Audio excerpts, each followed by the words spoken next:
Last class में हमने एक एग्जाम्पल की थी और उसमें हमने देखा था कि किस तरीके से सैंपल साइज हम मालूम करते हैं, जबकि हमारे पास क्या गिवन था, कॉन्फिडेंस लेवल हमें 95% गिवन था और इसके अलावा हमारे पास जो मार्जिन ऑफ एरर है वो गिवन था और इसके अलावा हमारे पास standard deviation of the population ये गिवन था। हमने इस एग्जाम्पल को एक मरतबा फिर किया था और यहाँ से एन निकाल लिया था क्योंकि 2250 आ रहा था, और इस एग्जाम्पल को एक मरतबा फिर किया था और उसमें हमने देखा था कि ई की वैल्यू जब 2 ईयर्स हो जाए, यानी कि मार्जिन ऑफ एरर जब बढ़ जाता है, तो मार्जिन ऑफ एरर बढ़ने की वजह से हमारे पास एन की वैल्यू कम हो गई 141। ठीक है, तो जितना ज्यादा जो है वो आप प्रिसिशन जो है वो कम करेंगे, तो प्रिसिशन कम करने का मतलब है कि मार्जिन ऑफ एरर आप बढ़ा रहे हैं, तो मार्जिन ऑफ एरर बढ़ाने का मतलब है कि आप एन की वैल्यू कम हो जाएगी, प्रोवाइडेड दूसरी तमाम चीजें कांस्टेंट हो। दूसरी तमाम चीजें कांस्टेंट होने का मतलब ये है कि जैसे कि कॉन्फिडेंस लेवल वो सेम रहे, जो कि 1.96, ये जो 95% था। इसके अलावा जो सिग्मा हमारे पास था वो सेम रहे। जाहिर है कि ये चीजें चेंज होंगी तो फिर कंडीशन जो है वो थोड़ी डिफरेंट हो जाएगी।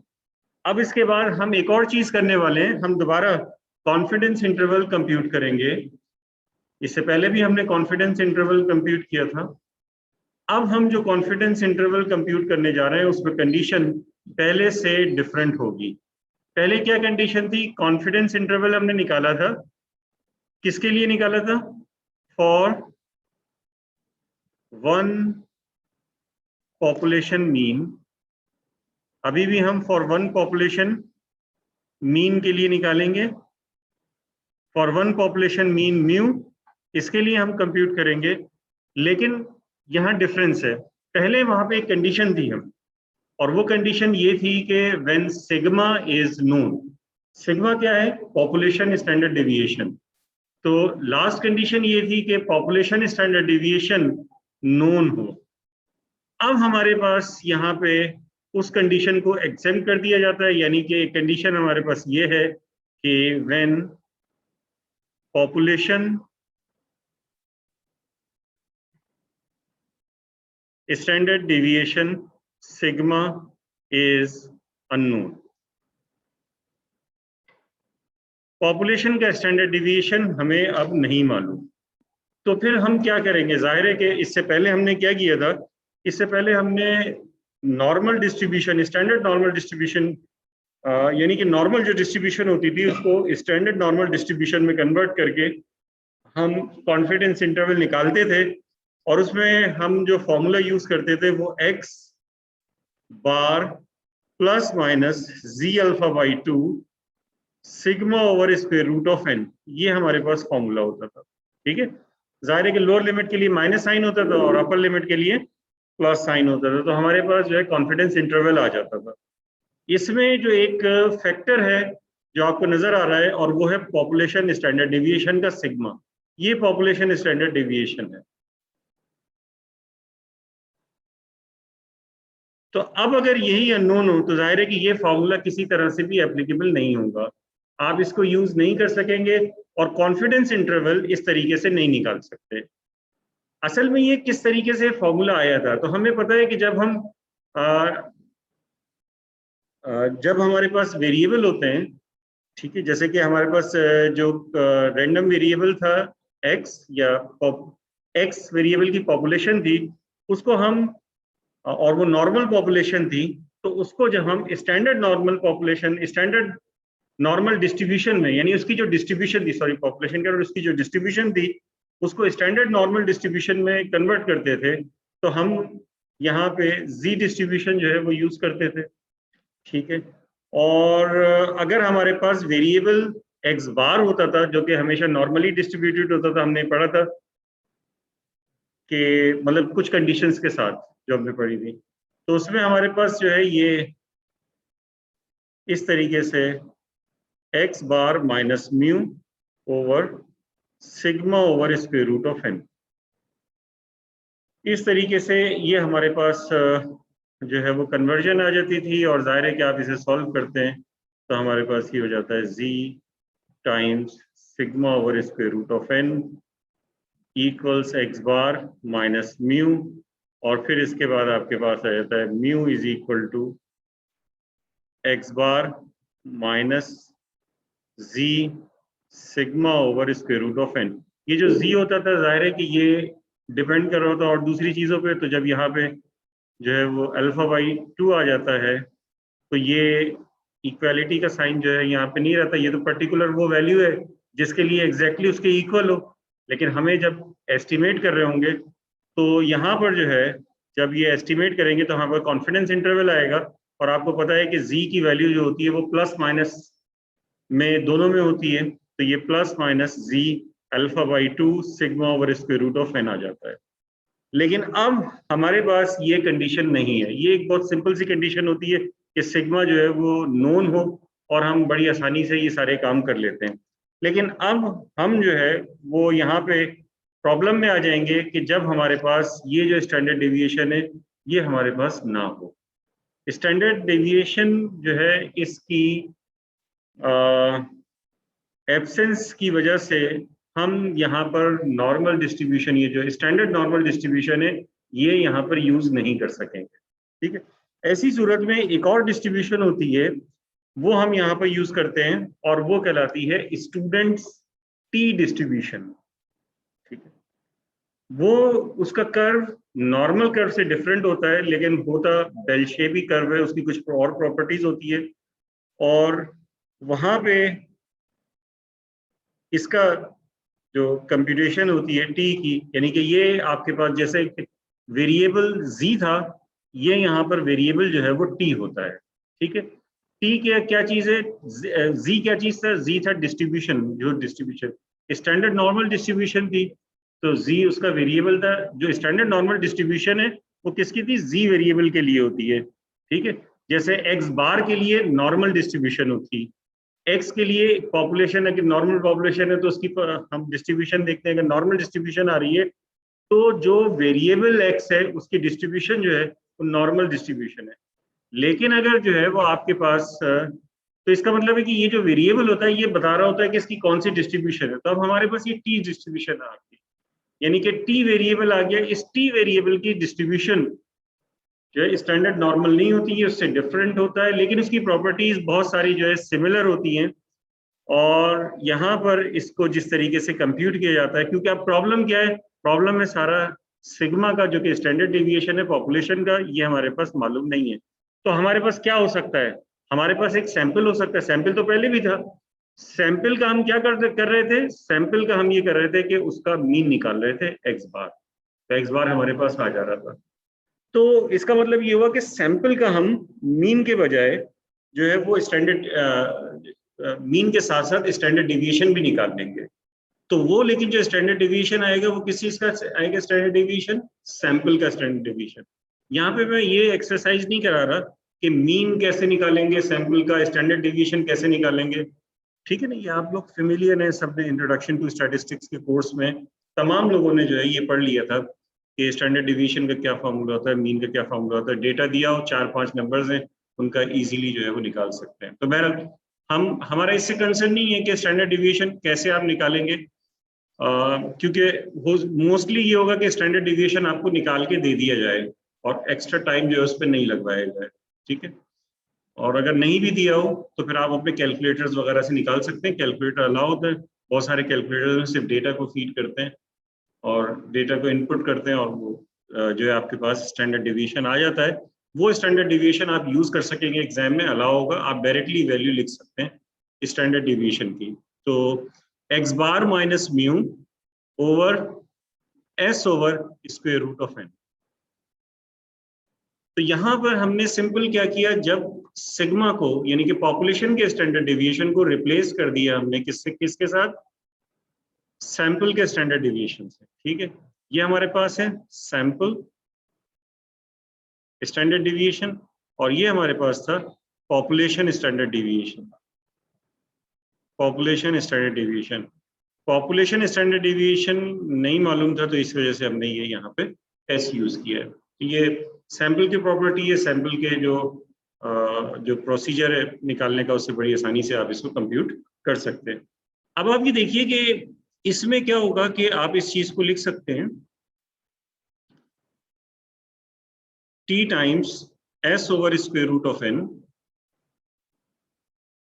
Equals x bar minus mu, और ये बिल्कुल ऐसे ही यहाँ पर जैसे होता है, तो mu is equal to x bar minus t s over square root of n।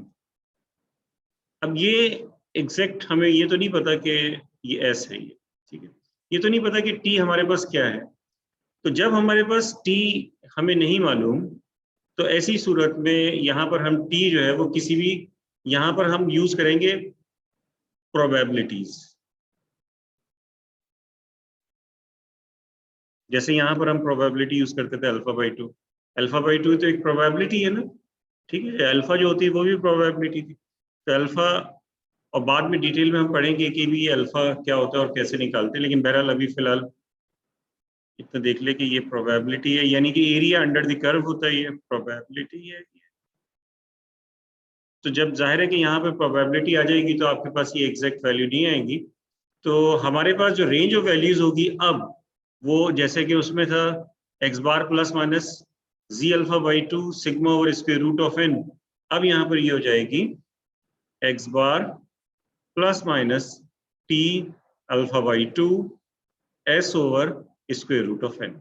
ठीक, अब देखना ये है कि ये जो है टी अल्फा बाई टू, अगर हम कह रहे हैं ये तो एक सिंगल वैल्यू है, ये जो टी एक वेरिएबल है, इसकी डिस्ट्रीब्यूशन कैसी होती है। जाहिर है कि एक वेरिएबल है, और जो है एक वेरिएबल है तो उसकी रैंडम वेरिएबल है तो इसकी डिस्ट्रीब्यूशन किस तरह से होगी। ठीक है, तो जैसे कि नॉर्मल डिस्ट्रीब्यूशन की बेल कर्व डिस्ट्रीब्यूशन होती है, बिल्कुल इसी तरह से टी कर्व की भी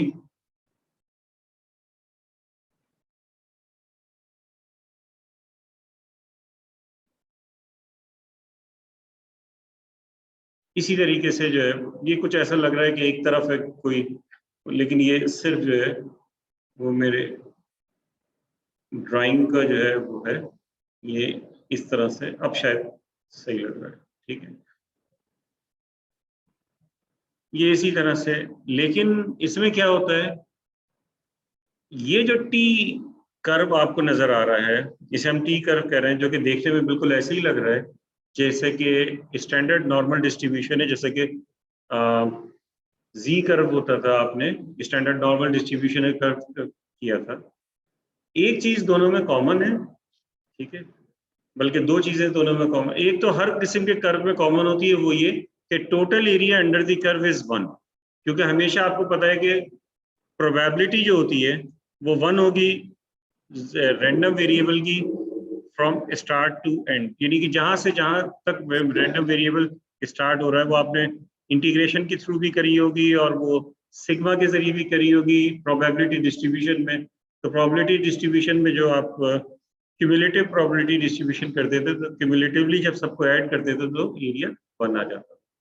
तो एरिया अंडर द कर्व जो है इसका वन होता है, उसमें भी area under the curve one होगा, और ये सारे कर्व जितने भी हम पढ़ेंगे area under the curve one होगा, ये तो सब में ही कॉमन रहेगा। उसके अलावा और देख लेते हैं, एक चीज ऐसी है जो कि टी कर्व और जी कर्व दोनों में कॉमन होती है, और वो ये होती है कि ये जो होता है सिमेट्रिक अबाउट जीरो होता है। तो जी जो था, Z distribution in standard normal distribution, वो भी क्या होता था, सिमेट्रिक अबाउट दी ओरिजिन है, ये भी जो है सिमेट्रिक अबाउट दी ओरिजिन, इस तरीके से होती है, दोनों में जो है वो चीजें सेम होती हैं। ठीक है, लेकिन जो डिफरेंट है चीजें वो क्या है, स्टैंडर्ड नॉर्मल डिस्ट्रीब्यूशन जो है वो डिपेंड नहीं करता था किसके ऊपर, सैंपल साइज के ऊपर या सैंपल के ऊपर। सैंपल कोई सा भी हो उसका एक ही शेप होता है, जब भी तो स्टैंडर्ड नॉर्मल है। कैसा भी सैंपल हो जाए, कितना ही बड़ा हो जाए, कितना ही छोटा हो जाए, अगर कोई नॉर्मल पॉपुलेशन है और वो डिस्ट्रीब्यूशन नॉर्मल डिस्ट्रीब्यूशन है, तो जब उसको स्टैंडर्ड नॉर्मल डिस्ट्रीब्यूशन में कन्वर्ट करेंगे तो उसका एक ही कर्व होगा। उसकी रीजन ये होती थी कि स्टैंडर्ड नॉर्मल डिस्ट्रीब्यूशन में जो क्या कहते हैं उसे, स्टैंडर्ड डिविएशन है वो वन होता है या वेरिएंस वन होता है, और मीन जो होता है वो जीरो होता है। ठीक है, जो कि स्टैंडर्ड नॉर्मल कर्व है। लेकिन इसमें ऐसा नहीं है, इसमें हर सैंपल के लिए डिफरेंट होगा। इस टी डिस्ट्रीब्यूशन का कर्व का शेप, तो शेप का मतलब है कि बेल शेप कर्व, यानी जो कुछ प्रॉपर्टीज हैं, जैसे कि ओरिजिन यानी कि जीरो के ऊपर ये सिमेट्रिक है, ये हर किस्म के कर्व में होगा। ठीक है, इसके अलावा जो है एरिया अंडर द कर्व 1 होगा, वो भी सब में कॉमन है। लेकिन ये कितना स्टीप है, फैला हुआ है, इसकी हाइट कितनी हो रही है, इसकी हाइट बढ़ रही है, कम हो रही है, ये सब डिपेंड कर रहा होगा सैंपल साइज के ऊपर। तो ये जो टी कर्व है ये सैंपल साइज के ऊपर डिपेंड करता है, यानी कि जितना जो है सैंपल साइज जो है वो चेंज होता रहेगा, वैसे ही जो है वो ये, अब मैं ऐसा करता हूँ कि कलर थोड़े से जो है वो चेंज करके आपको जो है थोड़ी सी बताने की जो है वो कोशिश करता हूँ। ठीक है,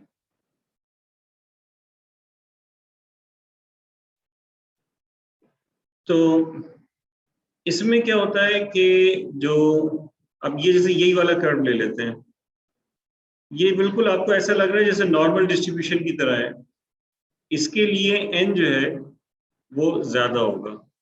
इसी तरीके से एक ऐसे ले लेते हैं,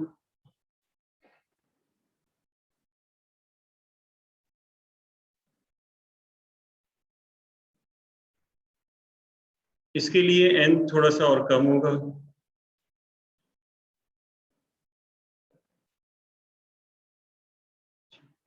और इसमें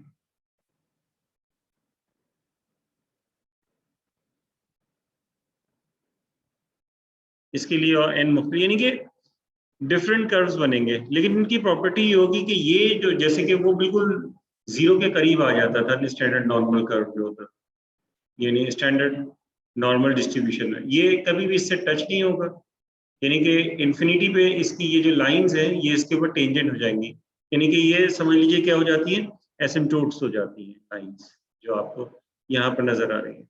यहाँ पर हम एक टर्म यूज करते हैं जिसे हम कहते हैं डिग्री ऑफ फ्रीडम। ये मैंने इसलिए एन यहाँ पर नहीं लिखा था। ठीक है,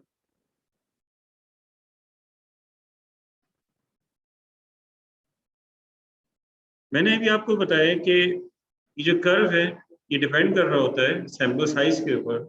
सैंपल साइज यहाँ पर एन है, और sample size depend, degree of freedom जो है वो डिपेंड कर रही होती है सैंपल साइज के ऊपर। तो डिग्री ऑफ फ्रीडम जो है वो दरअसल होता है सैंपल साइज -1, और यहाँ पे डिग्री ऑफ फ्रीडम होता है, जैसे कि ये जो कर्व है इसका degree of freedom for example 25 है, ये बिल्कुल उसके करीब करीब जैसे नॉर्मल डिस्ट्रीब्यूशन होती है। रेड वाले का की डिग्री ऑफ फ्रीडम जो है फॉर एग्जांपल 15 है, इसकी डिग्री ऑफ फ्रीडम जो है वो 11 है फॉर एग्जांपल। एक और कोई कर्व मैं बना देता हूँ इस तरह से, ये फिर जाहिर है कि ये अगर नीचे यहाँ से हो गया तो यहाँ से जरा उठा हुआ होगा, ताकि एरिया जो है वो फिर क्या हो जाए, 1 हो जाए, क्योंकि एरिया टोटल तो 1 ही होना है। अब यहाँ से एरिया कम हुआ तो फिर यहाँ से ज्यादा होगा, तो ये अगर इसकी हाइट कम है तो इस तरफ से ज्यादा जो है वो क्या कहते हैं स्प्रेड होगा। इसका डिग्री ऑफ फ्रीडम कम होगा, जैसे degree of freedom for example 2 हो गया, ये 1 हो गया। ये तो एग्जैक्ट तो नहीं बना रहा, सिर्फ आपको कंपैरिजन बताना चाह रहा हूँ कि डिग्री ऑफ फ्रीडम जो कि n-1 है, यानी कि सैंपल साइज -1 है, ये बताता है कि कर्व जो है उसका शेप क्या होगा, यानी कि उसकी कितनी हाइट होगी, कितना वो स्प्रेड होगा। लेकिन जी 11 है तो क्या होगा, जी सैंपल साइज 12 होगा। अगर डिग्री ऑफ फ्रीडम 2 है तो इसका मतलब है सैंपल साइज जो है वो 2 है। 1 का सैंपल नहीं होता, इस वजह से डिग्री ऑफ जी, हाँ सैंपल साइज 3 होगा। अगर डिग्री ऑफ फ्रीडम 2, अगर डिग्री ऑफ फ्रीडम 1 है तो सैंपल साइज 2 होगा, बस डिग्री ऑफ फ्रीडम 1 से छोटा नहीं होगा। उसकी वजह है कि सैंपल साइज 2 से छोटा नहीं होगा, क्योंकि अगर सैंपल साइज 1 ले रहे हैं तो इसका मतलब आपने तो पूरी पॉपुलेशन फिर तो एक एक ले लिया, तो वो कोई सैंपल नहीं बनेगा। तो डिग्री ऑफ फ्रीडम जो है वो मिनिमम 1 होगा, जो कि n-1 है। तो ये जो है चीजें जो कि इस टी कर्व से जो है वो रिलेटेड है। इसकी कंप्यूटेशन कैसे करते हैं, तो इसकी कंप्यूटेशन बिल्कुल वैसे ही देखेंगे जैसे कि हमने जी डिस्ट्रीब्यूशन की देखी थी।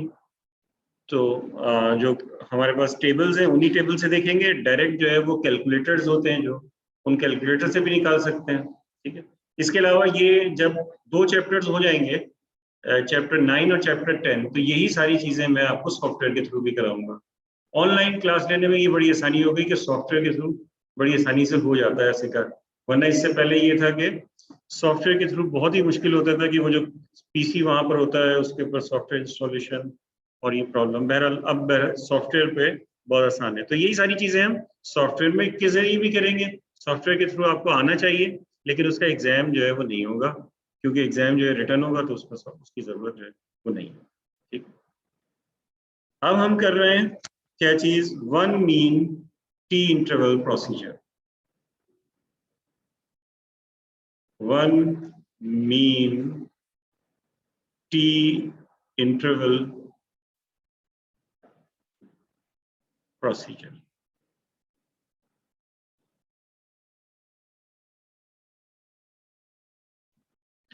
ये जो है स्टैट्स का कोर्स है, बहुत ही सिंपल कोर्स है। इसका जो प्रोसीजर्स होते हैं, जो सॉल्व करना होता है, वो बहुत ही आसान होता है। इसकी इसके जो थ्योरेटिकल कॉन्सेप्ट्स हैं वो थोड़े से डिफिकल्ट होते हैं, बाज़ों का समझ में नहीं आते। लेकिन मैंने ये देखा है जिसकी समझ में भी नहीं आते स्टूडेंट के, वो क्वेश्चन फिर भी सही सॉल्व करता है, क्योंकि वो प्रोसीजर जो बना होता है वो सीधा सा होता है। लेकिन बहरहाल आप इसकी जो है वो थियरी को अंडरस्टैंड जो है वो करेंगे तो आपके काम आएगा, आपको पता चलेगा। और क्योंकि आप जिस फील्ड से रिलेटेड हैं, आप लोग सब बीबीए के स्टूडेंट है ना, अगर जो ये सोशल साइंस और जो है ना वो बीबी के स्टूडेंट के बहुत काम आने वाली चीज है, जो कि उनको फील्ड में बाद में बहुत काम आता है। तो मैं तो ये समझ रहा था कि बीबीए के स्टूडेंट है, क्योंकि उसमें जो था वो क्लास पे वो बीबीए लिखा हुआ था। और भी स्टूडेंट के काम आएगा, सबके ही काम आने वाली चीजें हैं ये। लेकिन ये जो बीबीए के स्टूडेंट्स हैं और जो सोशल साइंस के स्टूडेंट्स हैं, क्योंकि सोशल साइंस के स्टूडेंट्स बहुत ज्यादा जो है प्रोसीजर्स और ये इस तरह की चीजें जो है वो कर रहे होते हैं, सर्वेस कर रहे होते हैं और उसके रिजल्ट्स को कंपाइल करते हैं। तो उसमें हाइपोथेसिस टेस्टिंग और इन्फरेंशियल स्टैटिस्टिक्स की जरूरत पड़ती है। तो कोशिश करें आपकी थ्योरी भी जो है समझ में आ जाए। क्वेश्चन तो सॉल्व हो ही जाएंगे, आप कर लेंगे, ठीक है। लेकिन अगर आपको थ्योरी भी इसकी समझ में आए कि ऐसा क्यों हो रहा है, क्या चीजें, तो वो मतलब कोशिश करें आप समझने की, ठीक है। कोई प्रॉब्लम हो तो आप मुझसे पूछिए। क्लास के अलावा भी एक्स्ट्रा टाइम में, क्लास से पहले मैं अवेलेबल हूँ दोनों दिन, फ्राइडे को भी और सैटरडे को भी। मेरा ऑफिस है तब्बा में सेकंड फ्लोर पे है, साउथ विंग में। तो आप वहाँ पे जो है वो आप लोग वैसे अगर कोई प्रॉब्लम हो तो आप पूछने के लिए भी आ सकते हैं। टीए जो है वो भी अवेलेबल है, ठीक है। तो बहरहाल बाकी जो है ये चीज़ें डिफिकल्ट नहीं है, मतलब मुझे तो नहीं लगता कि ये कुछ ऐसी डिफिकल्ट चीज़ें मैं आपको पढ़ा रहा हूँ। One mean T interval procedure देखें, यानी हमें करना क्या है। सबसे पहले तो हमें पता होना चाहिए ना कि हमें क्या करना है। T interval procedure, one mean यानी एक मीन के लिए, हम सिंगल मीन के लिए कॉन्फिडेंस इंटरवल कैलकुलेट कर रहे हैं, ठीक है। उसका जो प्रोसीजर है, उसका एल्गोरिथम है, वो यहाँ पर जो है वो आपको बताने वाले हैं। इसमें क्या होना चाहिए, सबसे पहले हमारी एसम्पशंस की क्या एसम्पशंस हैं, तो एसम्पशंस वही हैं जो पहले थी, सिवाय इसके कि सिग्मा यहाँ पर अननोन है, यानी कि वही सिंपल रैंडम सैंपल होना चाहिए। सिंपल रैंडम सैंपल तो जरूरी है। वैसे आप लोगों को पता है सिंपल रैंडम सैंपल क्या होता है? मैं इतनी करता बोले चले जा रहा हूँ, सिंपल रैंडम सैंपल पहले दिन से बोल रहा हूँ। चले ऐसा कोई है जिसको नहीं पता हो? चले बहुत सारे को बता देंगे। ये मैं बता देता हूँ। देखिए भाई, सिंपल रैंडम सैंपल एक ऐसे सैंपल को कहते हैं कि जब उसको पॉपुलेशन में से पिक करें आप, तो जितने डेटा पॉइंट्स हो उन तमाम की प्रोबेबिलिटी जो है वो सेम होनी चाहिए। अनबाइस्ड सैंपल नहीं होना चाहिए, सॉरी बायस सैंपल नहीं होना, उल्टा कह दिया, बायस सैंपल जो है वो सैंपल नहीं होना चाहिए, अनबाइस्ड होना चाहिए। यानी कि फॉर एग्जांपल जैसे कि आप जो है वो डाइस को रोल करते हैं तो उसके 6 फेसेस हैं। तो अगर 1 2 3 4 5 6 सबके आने की एक ही प्रोबेबिलिटी है 1/6, तो फिर जो है वो उसमें से जब आप सैंपल पिक कर रहे होंगे, तो जब भी आप कोई चीज पिक करेंगे तो फिर ऐसी सूरत में वो जो सैंपल होगा वो सिंपल रैंडम सैंपल कहलाएगा। लेकिन अगर ऐसे होते हैं ना डाइस कुछ, कि जिसमें जो है वो नंबर 1 बहुत ही आ रहा होता है, कुछ हल्का सा कहीं से जो है वो थोड़ा सा जो है वो उसको फाइल किया हुआ होता है या कुछ ऐसे केस को देखते हैं तो कोई एक मखसूस नंबर जो है वो बहुत ज्यादा आता है, तो वो फिर वहां पे बाइसनेस आ जाती है। तो ऐसी सूरत में जब वहां से सैंपल आप निकालेंगे या डेटा पॉइंट लेंगे सैंपल के लिए, तो वो सैंपल बाइस्ड होगा और वो सिंपल रैंडम सैंपल नहीं कहलाएगा। तो सिंपल रैंडम सैंपल बहुत सिंपल सी बात है कि जो सैंपल होना चाहिए वो अनबाइज्ड हो, यानी कि तमाम की प्रोबेबिलिटी सेम, यानी कि उसके अलावा कुछ और भी आप ले लेते तो उसकी भी वही प्रोबेबिलिटी होती जो इसकी प्रोबेबिलिटी। तो प्रोबेबिलिटी सेम है तो वो सिंपल रैंडम सैंपल है। ठीक है, कोई भी चीज समझ में ना आए आया करे या कोई पुरानी भी चीज हो अगर आप पूछना चाह रहे हैं तो एक्स्ट्रा टाइम में भी जो है वो आप लोग मुझसे पूछ सकते सम ऑफ प्रोबेबिलिटीज 1 होगा क्या? हैं। जी नहीं नहीं, प्रोबेबिलिटी 1 नहीं होगी, सबकी एक ही होगी। सिंपल जैसे रैंडम नंबर सैंपल। 1 से लेके नंबर 6 तक जितने भी डेटा पॉइंट्स हैं उन तमाम की प्रोबेबिलिटी 1/6 होगी। 1 की भी 1/6, 2 की भी 1/6, 3 की भी 1/6। तो ये जो पॉपुलेशन हुई आपकी 6 की, उसमें से सैंपल लिया आपने 3 का फॉर एग्जाम्पल, तो अब आप जो सैंपल ले रहे हैं 3 का, कोई से भी 3 चीजें पिक कर रहे हैं, तो ये जो सैंपल होगा ये सिंपल रैंडम सैंपल। जैसे चले मैं यहाँ थोड़ा सा लिख के बता दूं, जैसे कि फॉर एग्जांपल 1 2 3 4 5 6, ये तो पॉपुलेशन हो गई। ठीक है, अब इसमें से आपको सैंपल बनाना है 3 का। आपने 1 2 3 ले लिया या 1 2 4 ले लिया, 1 4 1 2 1 2 5 1 2 6 और बहुत सारे सैंपल्स इस तरह से आ जाएंगे। तो ये सारे सैंपल्स जो होंगे ये सिंपल रैंडम सैंपल है। क्यों? क्योंकि इसमें हर एक की जो प्रोबेबिलिटी है वो सेम है। लेकिन अगर ऐसा हो जाए कि 3 की प्रोबेबिलिटी 2 से ज्यादा हो जाए, यानी कि 2 को पिक करने की जो प्रोबेबिलिटी होगी उसके मुकाबले में 3 को पिक करने की प्रोबेबिलिटी ज्यादा हो जाए, तो फिर ऐसी सूरत में अब जो सैंपलिंग आप कर रहे हैं ये सिंपल रैंडम सैंपलिंग नहीं होगी, ये बाइस्ड हो जाएगी। ठीक है, क्लियर हो गया ये? अब इसके बाद देखिए असम्पशंस। सबसे पहली असम्पशन कि सिंपल रैंडम सैंपल होना चाहिए। ये तकरीबन सारे ही उसमें होगा, हम सिंपल रैंडम सैंपल के लिए ही काम कर रहे हैं, बायस सैंपल के लिए वर्क नहीं कर रहे। नॉर्मल पॉपुलेशन ये लार्ज सैंपल होना चाहिए। इसके अलावा सिग्मा हमारे पास अननोन है। यानी प्रॉब्लम हमारे पास क्या है, जो इसमें और पिछले वाले में फर्क है वो ये कि पॉपुलेशन का हमें स्टैंडर्ड डिविएशन नहीं मालूम। तो पॉपुलेशन का स्टैंडर्ड डिविएशन नहीं मालूम होने की वजह से हम वहां पर स्टैंडर्ड डिविएशन सिग्मा यूज नहीं कर सकते।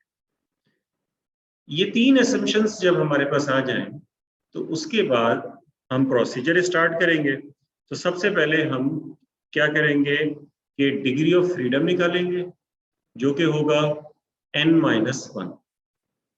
जब डिग्री ऑफ फ्रीडम आ जाएगी तो इससे हम निकालेंगे टी अल्फा बाई 2। ठीक है, टी अल्फा बाई 2 होगा, लेकिन टी अल्फा बाई 2 जब आप टेबल में देखिएगा तो आप वो डिपेंड कर रहा होगा डिग्री ऑफ फ्रीडम पे भी। तो इस वजह से डिग्री ऑफ फ्रीडम निकाल के फिर टी अल्फा बाई 2 हम मालूम करेंगे। ठीक है, यहाँ मैं ये लिख देता हूँ 1 minus alpha times 100% confidence interval, CI यानी कॉन्फिडेंस इंटरवल। जब आप ये कर लें तो सेकेंड स्टेप ये वही है जो पहले किया था, और इस सेकेंड स्टेप में क्या करेंगे, इसमें ये करेंगे कि t minus t alpha, sorry x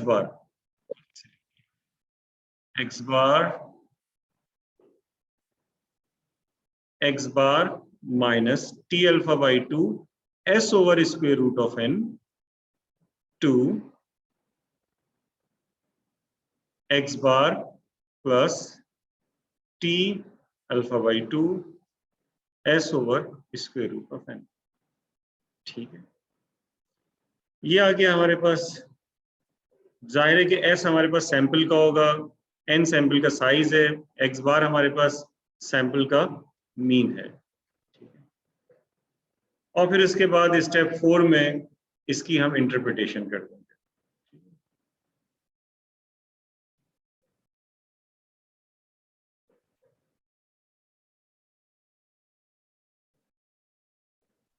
interpretation.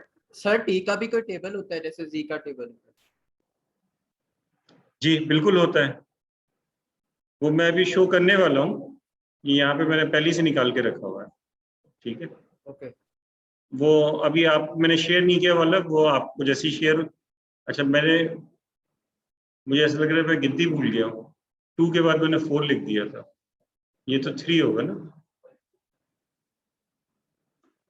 अच्छा जी, अब ऐसा करते हैं कि इसके कोई प्रॉब्लम, इसमें कुछ इश्यूज आते हैं कि वो नॉर्मल पॉपुलेशन चेक करना है, क्योंकि हमारे पास सैंपल होता है छोटा, फिर उसमें आउटलायर्स वगैरह देखते हैं, लेकिन अभी उन इश्यू पे बात नहीं कर रहे हैं हम। अभी ये समझ रहे हैं कि हमारे पास हमारी रिक्वायरमेंट के मुताबिक हर चीज मौजूद है और हमें ये सॉल्व करना है। ठीक है, इस तरह से जो है वो देख रहे हैं।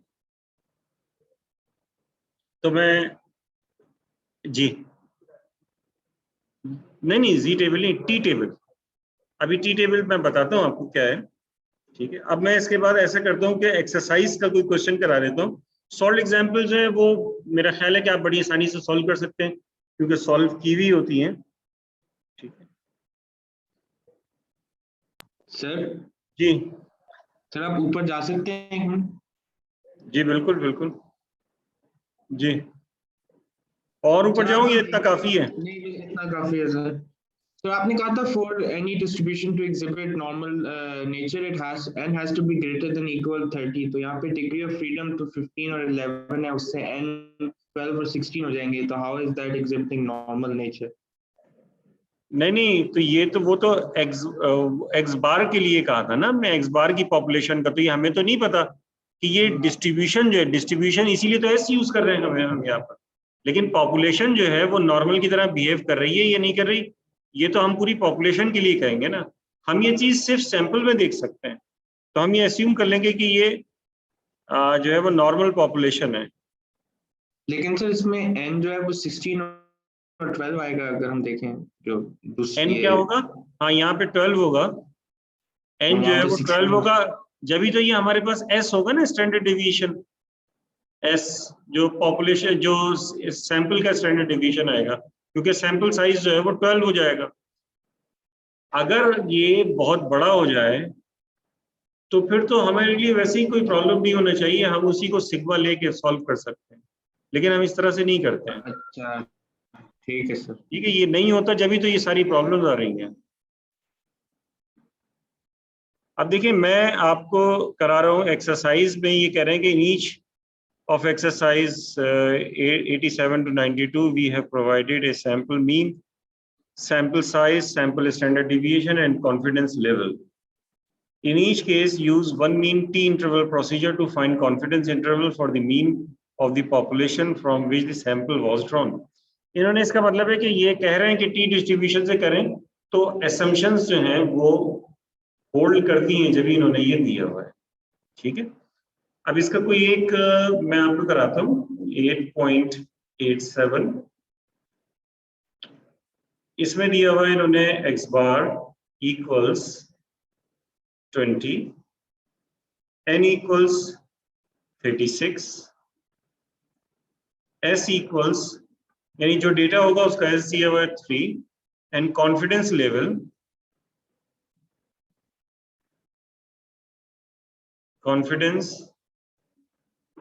लेवल है 95%। अब ये प्रोसीजर हम यहाँ पर अप्लाई करेंगे। प्रोसीजर अप्लाई करने के लिए पहला स्टेप इसका ये होगा कि हम डिग्री ऑफ फ्रीडम हो जाएगी 36 माइनस 1 35। जब ये कहा हुआ है टी डिस्ट्रीब्यूशन जो है उससे करें, तो इसको टी डिस्ट्रीब्यूशन से ही आपको करना है। ठीक है, तो ये आपके पास आ गया डिग्री ऑफ फ्रीडम 35। देखें, ये इस बुक में इस तरीके से किया हुआ है, और दूसरी बुक्स में ये भी करते हैं, ये जो सैंपल का स्टैंड, क्योंकि सैंपल का साइज 36 है, तो सैंपल का जब साइज जो है वो 30 से ज्यादा हो जाता है, तो अमूमन ये करते हैं कि जो है वो जो सैंपल स्टैंडर्ड डिविएशन है उससे पॉपुलेशन को फिर करके कर लेते हैं, लेकिन हम यहाँ पे ऐसे नहीं करेंगे। ठीक है, हम यहाँ पे इस तरीके से दिया हुआ है उसी तरीके से करेंगे। अब हमें क्या करना है, टी डिस्ट्रीब्यूशन के लिए टी टेबल देखना है। तो ये जहन में रहे कि अब मैं ऐसा करता हूं कि आप पूरा स्क्रीन ही शेयर कर लेता हूं। सर हमने डिग्री ऑफ फ्रीडम क्यों निकाली? डिग्री ऑफ फ्रीडम, सॉरी, हमने डिग्री ऑफ फ्रीडम निकाली क्यों, लाइक क्योंकि उसका टी की वैल्यू उसमें निकाले हम, टी की। अब ये देखें टी की वैल्यू, अब आप देखें ये कहाँ चला, ठीक है। अब ये देखें, ये डिग्री ऑफ फ्रीडम का कॉलम है, T 0.005, T 0.01, T 0.025, T point. अब ये हमारे पास यहाँ पर यहीं पे इसको कंप्यूट कर लेते हैं, ठीक है। टी कॉन्फिडेंस लेवल यानी कि 1 माइनस अल्फा 0.95 दिया हुआ है, ठीक है। तो 0.95 देने का मतलब ये हुआ कि आप अल्फा की वैल्यू लिखेंगे 0.05 और अल्फा बाई 2 हो जाएगा 0.025। ये हमारे पास आ गया। तो इसका मतलब है हमें निकालना है t 0.025। तो ये आपको ये कुछ वैल्यूज नजर आती हैं, लेकिन इसका मतलब ये नहीं है कि इसके बीच में कोई वैल्यू तो नहीं निकाल सकते, वो भी निकाल सकते हैं। और वो हम पढ़ेंगे कि हम उसके लिए लीनियर इंटरपोलेशन यूज करते हैं और लीनियर इंटरपोलेशन के जरिए हम ये निकाल लेते हैं। तो बहरहाल अभी जो है लीनियर इंटरपोलेशन की जरूरत नहीं, क्योंकि हम बिल्कुल हमने स्टार्ट किया है। तो हम देखेंगे कि डायरेक्टली जो है वो किस तरीके से निकालें। तो n की वैल्यू हमारे पास यहाँ पे 36 थी, जिसकी वजह से डिग्री ऑफ फ्रीडम 36 माइनस 1 यानी कि 35 आ गया। तो ये डिग्री ऑफ फ्रीडम लिखे हुए, ये हमारे पास जो है वो 0.025 है, t 0.025। तो डिग्री ऑफ फ्रीडम 36 अभी इसमें नहीं आ रहा। ऐसा करते हैं कि इसको नीचे लेके आता हूं मैं।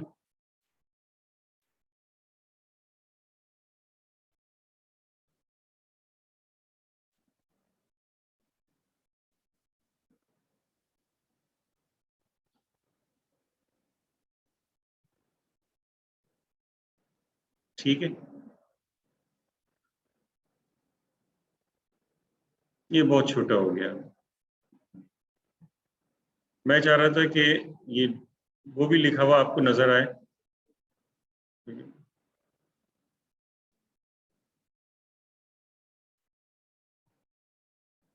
कहीं और चलो गया, एक मिनट, ये तो जी डिस्ट्रीब्यूशन आ रहा है।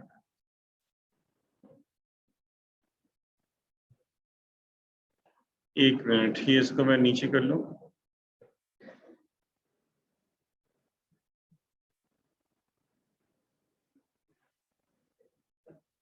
ये टी डिस्ट्रीब्यूशन है। तो देखें t 0.025 जो है ये वाला है, मिडिल वाला। तो मिडिल वाले में देखेंगे डिग्री ऑफ फ्रीडम हमारे पास 35 है। तो डिग्री ऑफ फ्रीडम 35 पे देखेंगे, ये हमारे पास आ रहा है 35, ये है।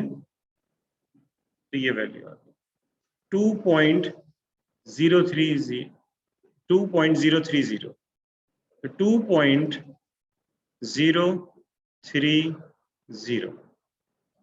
जी भाई, कोई प्रॉब्लम इस चीज? जी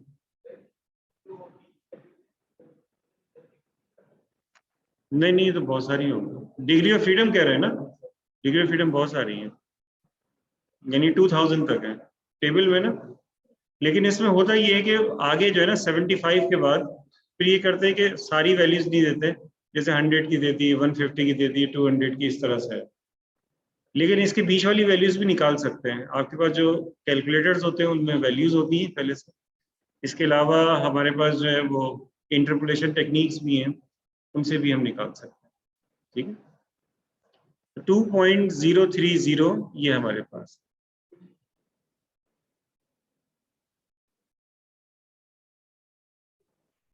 तो अब इसके बाद देखिए डिग्री ऑफ फ्रीडम पे अब हमने यहाँ पे लिखा कि हमारे पास t 0.025, डिग्री ऑफ फ्रीडम 35 पे 2.030 आ गया। अब हमारे पास ये आएगा x बार माइनस, क्योंकि ये वैल्यूज यहाँ पर मौजूद हैं तो हम ये करेंगे x bar minus t alpha by 2 s over square root of n 2 x bar minus t alpha by 2 s over square root of n. तो एक्स बार कितना है 20 minus t alpha by 2 2.030 times 3 over square root of 36 to 20 minus 2.030 times 3 over square root of 36। 20 plus sir. हाँ plus, sorry upper limit होगी तो ये plus हो जाएगा। ये कितना आ गया 18.98 18.985 to 21.015। जी भाई, कोई प्रॉब्लम इस चीज में?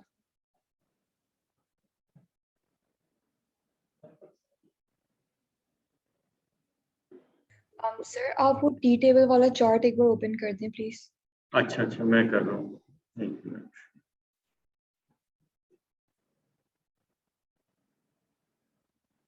जी, ये वाली वैल्यू थी हमारी, ठीक है। ये बीच में जो है वो टी डिस्ट्रीब्यूशन का है, देखें ये टी की वैल्यूज लिखी हुई हैं।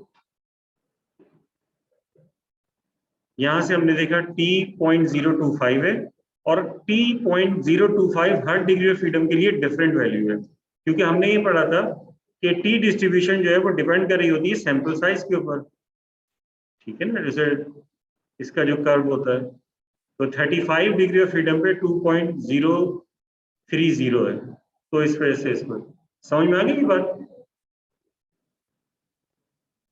हटा दूँ? ठीक है जी।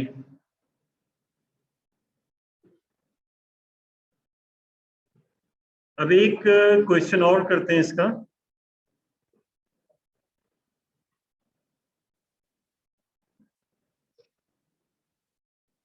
इसमें क्या इंटरप्रिटेशन, ये तो सिंपल, इसमें लिखा हुआ इंटरप्रेट करें, इसमें कोई चीज हो तो उससे रिलेटेड फिर इंटरप्रेट करेंगे ना। अब नेक्स्ट क्वेश्चन कराता हूँ, उसमें हम इंटरप्रेट करते हैं, ठीक है। मतलब जब तक डेटा की नेचर नहीं पता चलेगी तो इंटरप्रिटेशन जो है वो मुश्किल हो जाएगा, ठीक है। अब इसके बाद ये देखें कि एक एक्सरसाइज का ही क्वेश्चन देख लेते हैं, ठीक है। क्वेश्चन जो वैसे हो तो आप देख ही लेंगे।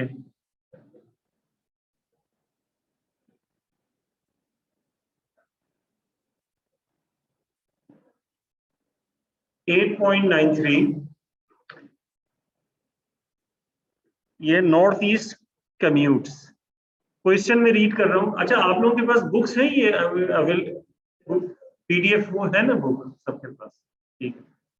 अच्छा, अब इसके बाद ये कह रहे हैं कि अकॉर्डिंग टू स्क्वायर बोरो, ये ऐसी कुछ होगा। ये उसी तरह स्पेलिंग लिखी हुई है जैसे वो एडनबरा होता है। Research, more than 85% of working adults commute by car of all US cities. Washington DC and New York City have the longest commute time.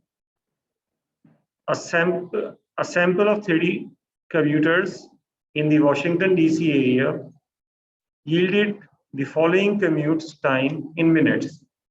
तो ये इनके commute time लिखे हुए minutes में 24, 28, 31, 29, 54, 28, 27, 38, 24, 14, 46, 38, 31, 16, 21, 11, 21, 15, 30, 29, 17, 23, 27, 18, 29, 44, 19, 35, 34, 38, ये हमारे पास डेटा है। और ये इनके मीन इसके जो है वो है, ये 30 कम्यूटर्स हैं जिनका डेटा है। ठीक है, हम सबसे पहला काम ये करते हैं कि देखते हैं कि किसी किस्म का डेटा में जब डेटा दिया हो तो ये देखते हैं कि आउटलायर तो नहीं है किसी किस्म का। ठीक है, आउटलायर इसमें आपको नजर नहीं आ रहा। आउटलायर जैसे ये हो सकता है कि जैसे लिखा हो 0 एक वैल्यू दे दी, यानी कि कोई 0 टाइम में कम्यूट कर रहा है, तो जो कि पॉसिबल ही नहीं है। इसका तो यही मतलब है कि वो तो ऑफिस ही में रहता होगा। जी, क्या कैलकुलेट करना है? हाँ, वो तो कैलकुलेट करने का तरीका होता है कि आप उसका एक ग्राफ बनाएं, तो जो रेंज है उससे बहुत बाहर जो आप वैल्यू आ रही है, लेकिन नॉर्मली हम मतलब बहुत जल्दी में इसको आसानी से जो है वो नजर आ जाता है। जैसे एक एग्जांपल भी इन्होंने दी हुई है बुक में कि यानी कि पर पर्सन जो है वो चिकन कंजम्पशन दिया हुआ है कि वो कितना चिकन कंज्यूम करता है। अब इसमें एक वैल्यू जैसे 0 भी आ जाती है, तो 0 आने का मतलब है वो चिकन जो है कंज्यूम ही नहीं करता कोई शख्स, यानी कि वो तो वेजिटेरियन है या चिकन इस्तेमाल नहीं करता। तो ऐसे फिर डेटा को हम फिर हटा देते हैं, लेकिन इसमें हटाने की कोई ज़रूरत नहीं है। ठीक है, इसके लिए आप जो है क्या क्या कर सकते हैं, इसके लिए बॉक्स प्लॉट बना सकते हैं, प्रोबेबिलिटी प्लॉट बना सकते हैं, रिलेटिव फ्रिक्वेंसी का प्लॉट बना सकते हैं।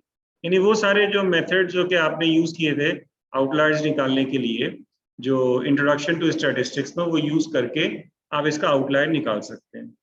इसमें कोई आउटलायर मौजूद नहीं है। ठीक है, तो अब हमें क्या करना होगा? सबसे पहले हमें ये करना होगा कि स्टेप 1, इसमें डिग्री ऑफ फ्रीडम निकालना होगा। डिग्री ऑफ फ्रीडम 30 माइनस 1, यानी कि ये आ जाएगा 29। इसके बाद ये तो हमने देख लिया। अब ये कह रहे हैं, क्वेश्चन में कह रहे हैं कि find a 90% confidence interval for the mean commute time of all commuters in Washington DC. 90% confidence interval, यानी कि इसका मतलब ये हुआ कि 1 माइनस अल्फा 0.9 है, यानी अल्फा की वैल्यू 0.1, यानी अल्फा बाई 2 की वैल्यू 0.05। तो अल्फा बाई 2 0.05 आ गया। अब आपको निकालना होगा टी अल्फा बाई 2, यानी कि टी 0.05। अब ये टी 0.05 डिग्री ऑफ फ्रीडम 29 पे हम निकालेंगे। तो डिग्री ऑफ फ्रीडम 29 पे 0.5 जो है वो क्या हो जाए, टी 0.05 क्या होगा, इसको जरा देख लेते हैं। तो इसमें हमारे पास जो है क्या होता है,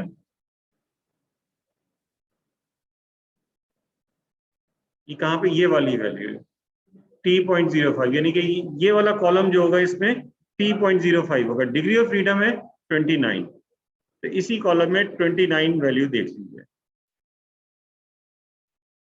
तो 29 पे ये आ रही है 1.699। ठीक है, अब आ जाते हैं दोबारा उसी पे। तो अब ये आ जाएगा हमारे पास 1.66 क्या आई थी, 1.669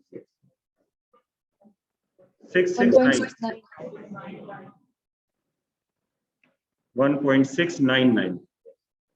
ठीक है, ये हमारे पास टी अल्फा बाई 2 आ गया। अब इसके बाद हमें चाहिए होगा और क्या चीज, हमें एक्स बार चाहिए होगा।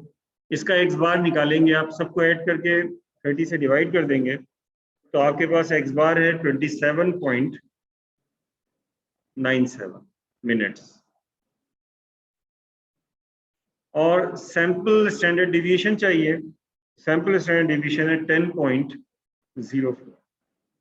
ये मोस्टली जो एग्जाम होगा या आपको कोई टेस्ट होगा तो उसमें ये दोनों वैल्यूज दी होंगी। ये डेटा तो सिर्फ एक्सप्लेनेशन के लिए होगा, लेकिन ये दोनों वैल्यूज दी होंगी कि आपको ये निकालना ना पड़े। लेकिन अगर नहीं दी हो तो आप कर लीजिएगा, ये बहुत सिंपल सी चीज। 4-5 अगर वैल्यूज हैं तो फिर आपको निकालने के लिए कहा जाएगा, ज्यादा वैल्यूज होंगी तो जाहिर है कि वो फिर आपको दे दिया जाएगा। अब इसके बाद हमारे पास फॉर्मूला टी टेस्ट के इंटरवल का x bar plus minus t alpha by 2 s over square root of n. तो एक्स बार हमारे पास है 27.97 माइनस 1.699 और s हमारे पास 10.04 divided by square root of 30। ऐसा करता हूँ मैं यहाँ प्लस माइनस लिख देता हूँ, ठीक है। और फिर ये करेंगे कि एक मरतबा माइनस और एक मरतबा प्लस करके यहाँ मुझे बता दीजिए कि क्या वैल्यू आ रही है। कितनी? 24.86 to 31.08 ये आपके पास आ गया। अब इसके बाद इसे इंटरप्रेट करें, क्योंकि इसके बी पार्ट में कह रहे हैं interpret your answer from part A. Interpret करें तो इसमें हम ये लिखेंगे कि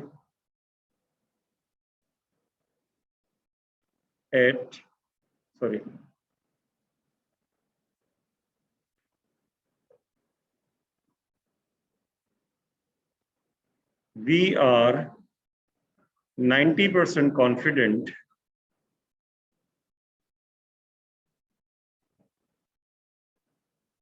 that the mean commute time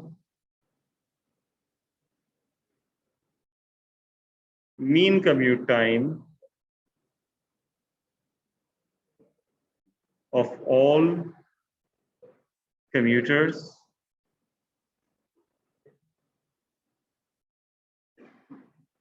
in Washington, D.C.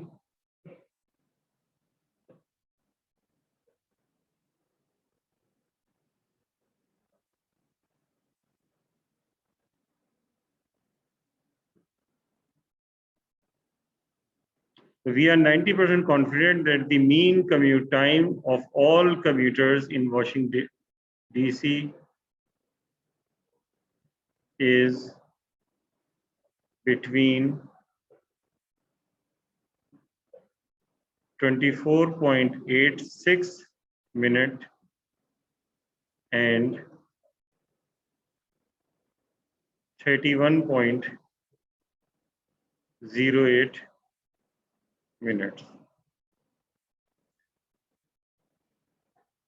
ठीक है, ये जो है इसकी इंटरप्रिटेशन है।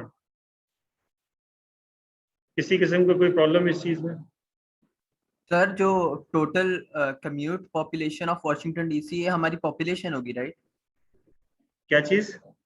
जो टोटल पीपल कम्यूट करते हैं वॉशिंगटन डीसी में टू वर्क, तो वो हमारी पॉपुलेशन होगी। जी, वो टोटल, उसमें से सैंपल है 30 का जिसकी वैल्यूज है, और जो टोटल होगी वो बिल्कुल वो पॉपुलेशन है पूरी। और ये इन वैल्यूज जो होती हैं इंक्लूसिव होती हैं, मतलब जैसे हम लगाते हैं ना लेस देन इक्वल्स टू, या सिर्फ लेस देन होंगी? नहीं, इंक्लूसिव होती हैं। ओके ओके, ठीक है, थैंक यू सर। ठीक है जी, इसमें किसी किस्म की कोई प्रॉब्लम? जी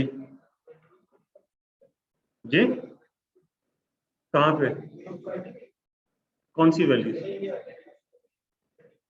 हाँ हाँ, ये ऐसी तो मालूम हुआ, ये एक्स बार कैसे मालूम होगा, और एस वो भी इसी तरह से। ये तो मैंने लिख दिया है, वरना अगर नहीं हो तो फिर आपको निकालना तो पड़ेगा। जाहिर है सैंपल से ही निकालेंगे आप। जी,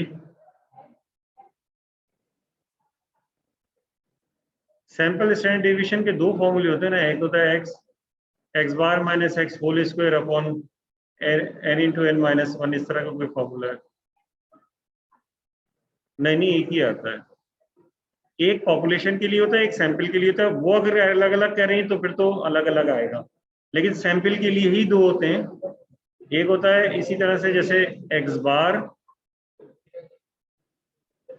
देख लीजिएगा बुक के शुरू में भी दिया हुआ ये, आप जब बुक देखें, ये जो है, मैं चले आपको बताता हूँ कहाँ लिखा हुआ है।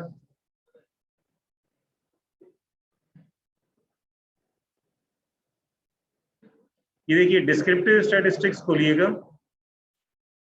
और इसमें चैप्टर 3 है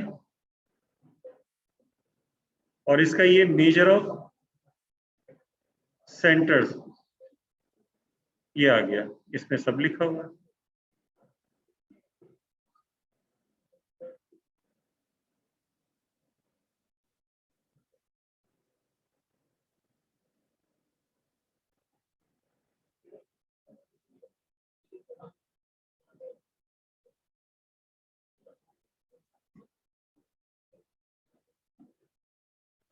सॉरी, सेंटर का खोल लिया था, ये तो मीन के लिए होता है, स्टैंडर्ड डिविएशन का इसके बाद आएगा।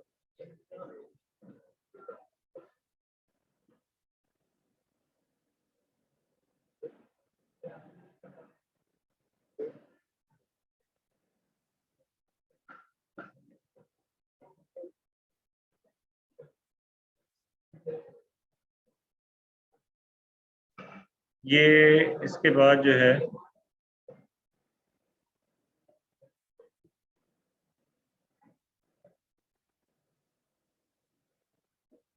ये देखें,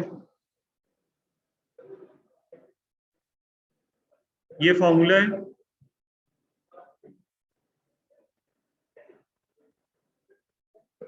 ये एक और फॉर्मूला है दूसरा वाला,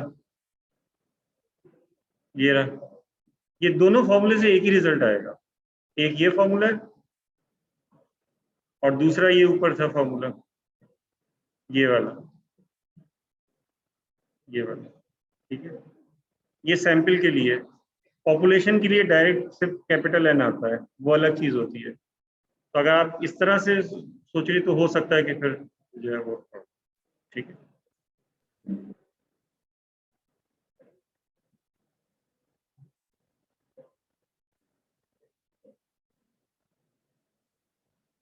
सर इसमें ये वाली कंडीशन होती है कि 30 से ऊपर होनी चाहिए सैंपल साइज? नहीं नहीं, इसमें 30 से ऊपर नीचे की कोई कंडीशन नहीं है। ओके।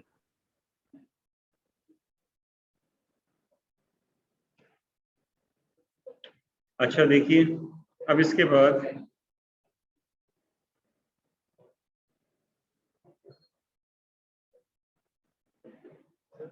जी, कौन सा फॉर्मूला? स्टैंडर्ड डेविएशन का दिखा दूं दोबारा? अच्छा अच्छा, ठीक है, एक मिनट, शेयर ही कर दूं ना फिर दोबारा। ये स्टैंडर्ड डेविएशन के लिए जो फॉर्मूला आप यूज करते हैं, एक फॉर्मूला ये हो सकता है, इससे भी स्टैंडर्ड डेविएशन आ जाएगा। दूसरा फॉर्मूला जो है स्टैंडर्ड डेविएशन के लिए,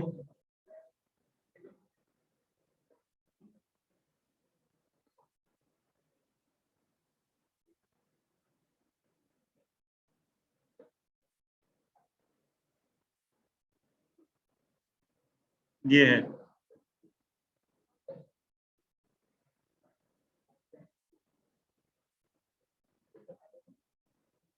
ये वाला फॉर्मूला, इसको भी यूज कर सकते हैं आप, ठीक है, दोनों में से कोई भी फॉर्मूला। लेकिन जो है वो होगा ये कि ज्यादातर क्वेश्चंस जो हैं उसमें दिया हुआ होगा आपको, तो फिर कोई जो है वो प्रॉब्लम नहीं होगा।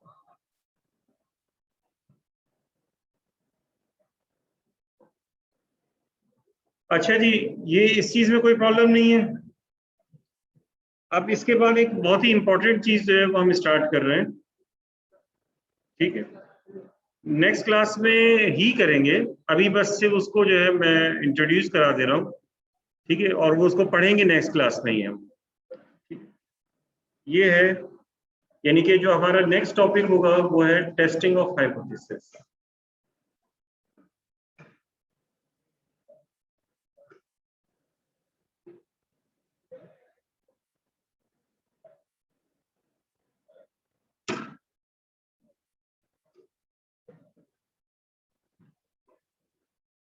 तो ये है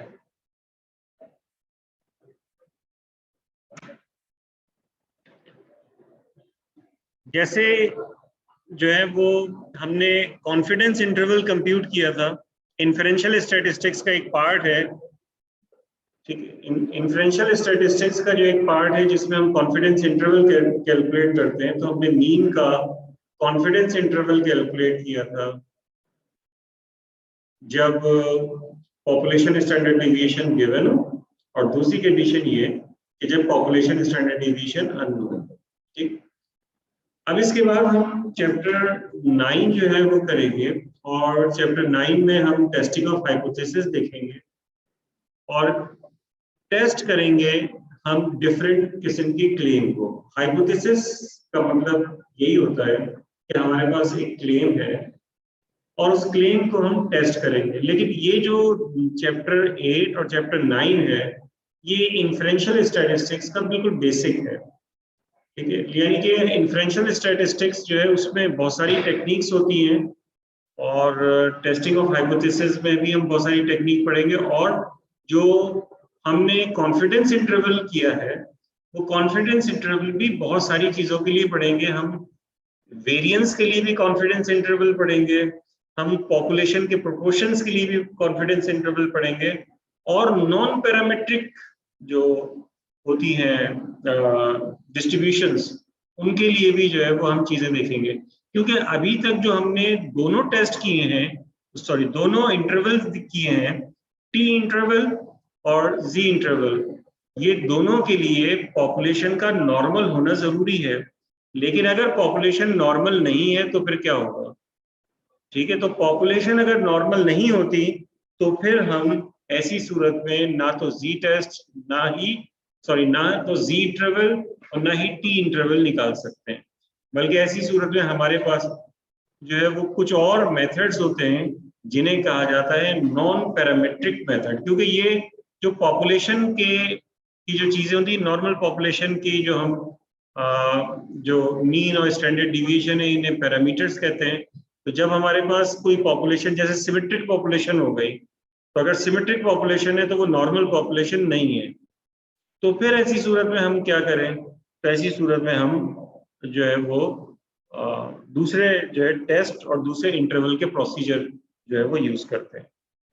तो अब इसके बाद जो है वो टेस्टिंग ऑफ हाइपोथेसिस भी देखेंगे। तो टेस्टिंग ऑफ हाइपोथेसिस में भी जो इनिशियली है, हम पहले इनिशियली 2 केसेस पढ़ेंगे।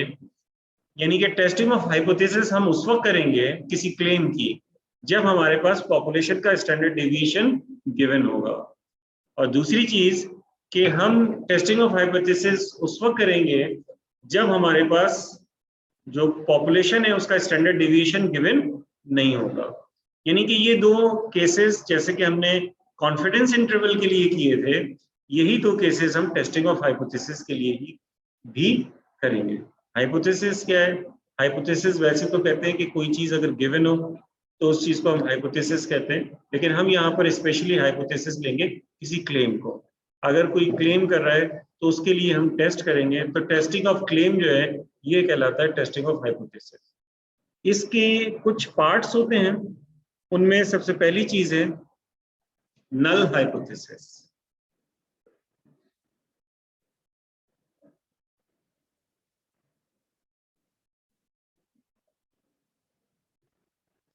तो इसमें पहली चीज है नल हाइपोथेसिस है। इसे किससे रिप्रेजेंट करते हैं? इसे रिप्रेजेंट करते हैं सिंबल H नल से। Null hypothesis symbol H null से, और इसको कहते क्या है? ए हाइपोथेसिस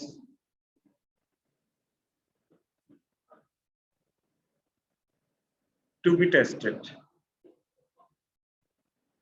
ठीक है। यानी कि जिस क्लेम को टेस्ट किया जाता है उस क्लेम को कहते हैं नल हाइपोथेसिस।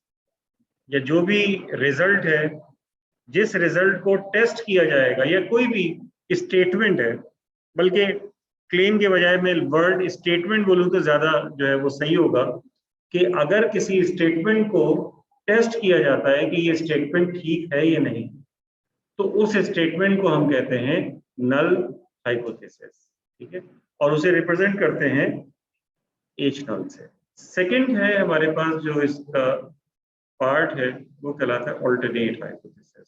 इसके नाम से ही पता चल रहा है कि ये ऑल्टरनेट या ऑल्टरनेटिव हाइपोथेसिस, और इसको सिंबॉलिकली हम लिखते हैं H सब A से, यानी कि ऑल्टरनेटिव हाइपोथेसिस। ये ऑल्टरनेटिव हाइपोथेसिस जो है वो क्या है, ऐसी हाइपोथेसिस जिसे आप कंसीडर करते हैं। ए हाइपोथेसिस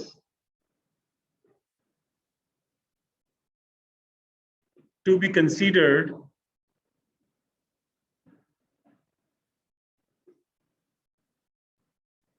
ठीक है against null hypothesis, against H null लिख देता हूं, यानी कि ऐसी हाइपोथेसिस जो कि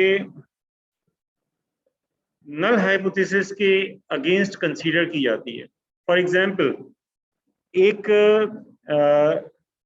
कार मैन्युफैक्चरिंग कंपनी है, वो ये कहती है कि उसका क्लेम है कि जो उनकी कार है वो 15 किलोमीटर पर लीटर जो है वो माइलेज देती है, यानी कंजम्पशन उसका फ्यूल का ये है, फ्यूल कंजम्पशन कि 15 किलोमीटर पर लीटर, ये उसका क्लेम हो गया कि उनकी कार जो है 15 किलोमीटर पर लीटर जो है वो, तो ये क्या कहलाएगा, ये नल हाइपोथेसिस कहलाएगा।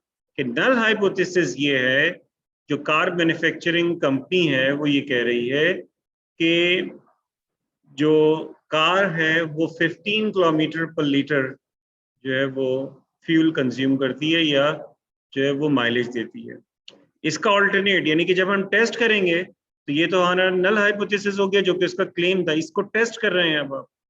तो जब टेस्ट करते हैं तो उसके अगेंस्ट कोई आप दूसरी हाइपोथेसिस लेते हैं, तो दूसरी हाइपोथेसिस ये कि आप फॉर एग्जांपल ये कह रहे हैं कि जो कार है वो 15 किलोमीटर पर लीटर से कम फ्यूल मतलब माइलेज कम देती है, यानी कि उसकी जो माइलेज है वो 15 किलोमीटर पर लीटर से कम है, यानी कि 12 है, 13 है, 14 है, 15 से कम हो गई, तो ये क्या हो गया, उसका ऑल्टरनेट हो गया।